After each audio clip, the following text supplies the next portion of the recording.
یا به دې نصیحت کوي که نصیحت کار نه کو نه مني ځان دې جدا کړي. موږ مانځه کې نه وایو اخیری وترو کې چې ته کومه دعا کې څه وی نخلع ونترک من یفجرک. ځکه یم الله سره موږ روزانه هره شپه وعده کوو عمل پې نشته. نخلع ونترک من یفجرک یا الله چې څوک ستا خلاف کوي ګناه کوي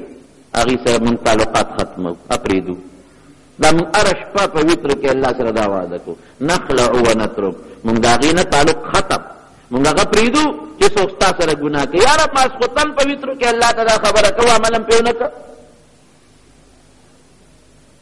په بني اسرائیلو کې ګوره د ښځې په سرتوب چې الله څومره خفه کېږي دا خو بې غیرتي ده.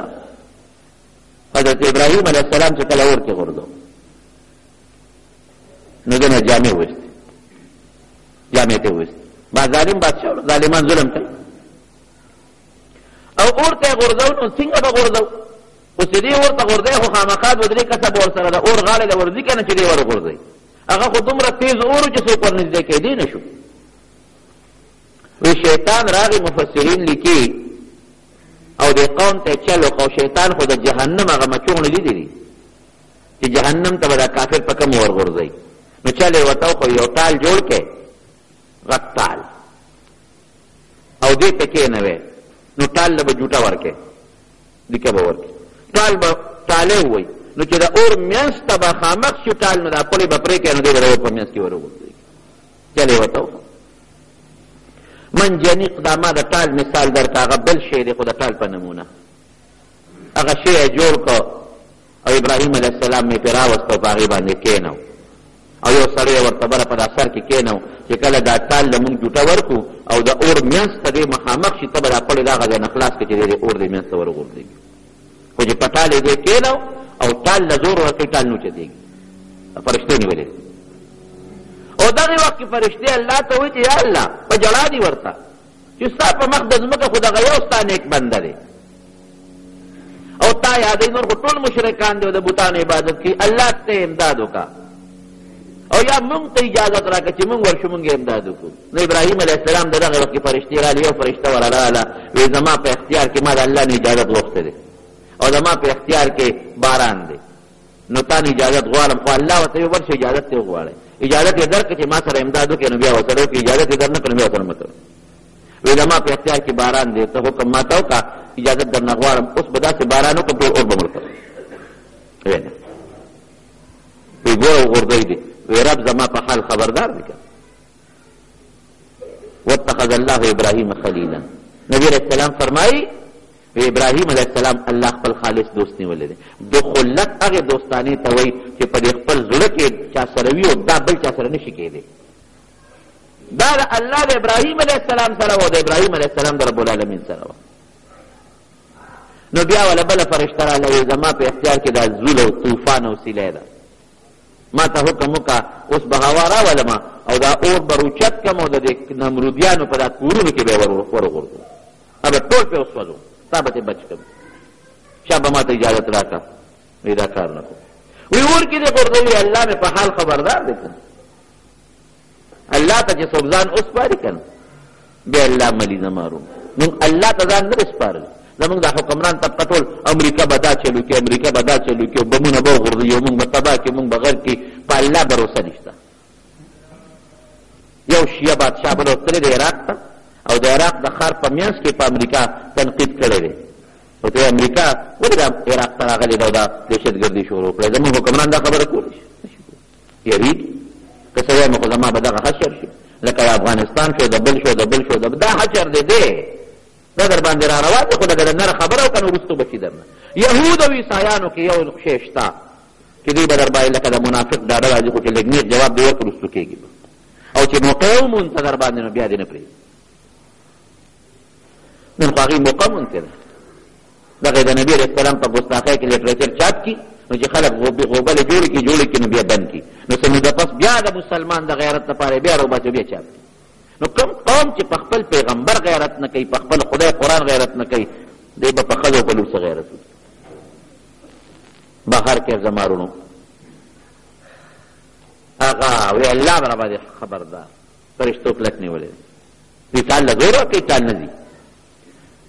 شیطان راغی خو پوه و خو فرشتې لیدلې ورسره اوسېدلې دی وایي دا ته یو چل ښیم وایي دا څه چل دی ولې ټال دي که نه د بوډا سړي په شکل راغی وایي تاسو داسې کار وکړئ چې تاسو جینکۍ راولئ او سرونه ورته سر تور کړئ دلته ودروئ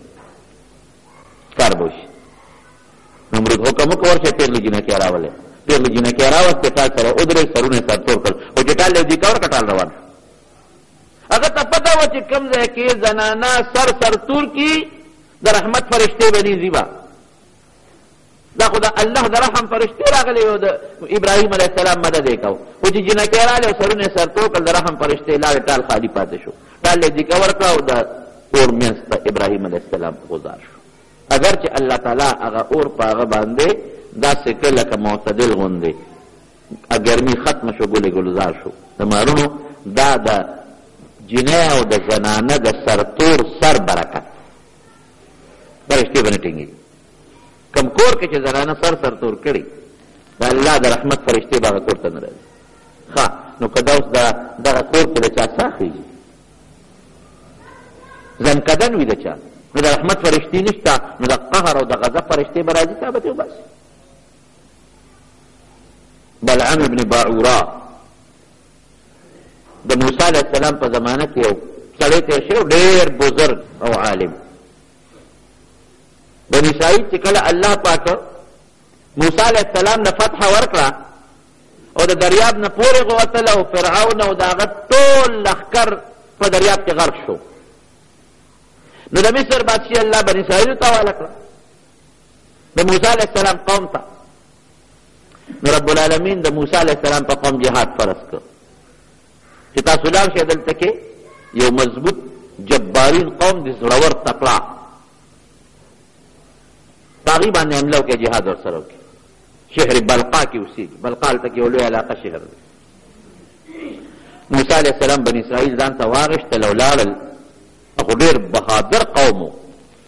دومره بهادر قوم و چې تنې یې مضبوطې وې د جنګ تکړه خلک و په غرونو په سمڅو کې به اوسېدل قد آور خلک و نو دوی ورته یو علاقه کې په یو میدان کې دیره شو موسی علیه السلام سره د خپل بني اسرائیل فوج او لښکر چې د جنګ انتظام وکړو چې موږ په دې بلقا ښار په دغه کافرو باندې حمله وکړو کافرو راغونډ شو چا خو وی نه موږ جنګ کوو دا موسی علیه السلام دی دریاب فرعون غرق کړو دی په موږ ډاډه شو جنګ ورسره کوو خو چې کوم د دې کافرو مشر و هغه پوه و هغه یې داسې کار دی چې فرعون غوندې بادشاه چې د خدایه دعوه کړې وه هغه ورته ټینګ نه شو او د هغه لکونه لښکر ورته ټینګ نه شو موږ به ورته څه ټینګ شو څه طریقه په کار ده خو چې څه مسله وشي او جنګ زموږ او د موسی علیه السلام د بني اسرائیلو په منځ کې ونه شي هغه زمانه کې خلکو به رهبانیت کوو بعضې خلکو به عبادتونه کول او چې ته د غرونو په سمڅو کې په دې سورنګانو کې به اوسېدل په دا سوړو کې نه به یې ودونه کول او نه به یې بچي وو هغې له دا جایز و موږ له دا اوس منع ده دا بلعم ابن باعورا چې دا کم نیک انسان و د هغوی د عالم مو او د هغوی بزرګ مو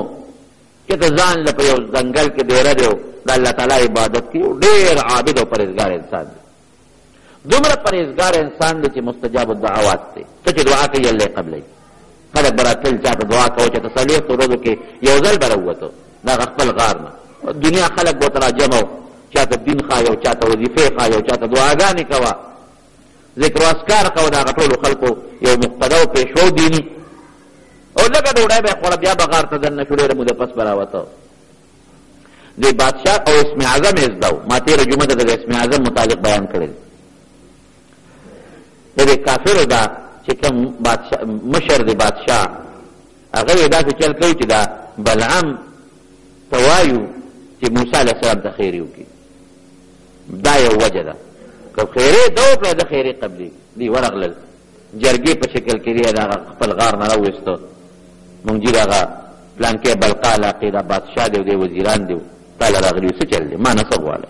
ویې ګوره تا ته پته ده چې دا موسی علیه السلام چې دی مونږ ورته علیه السلام وایو هغې خو دشمن ګڼه دی چې دی نو یو قوم په دریاب باندې غرق اوس په مونږ پسې راغی په مونږ باندې حملې کوي او جګړې کوي اوس به د هغه خلک که مري زمونږ خلک به مري او صبرېږي نه مونږ ورسره ډېرې صلح جرګې کوو خو نه صبرېږي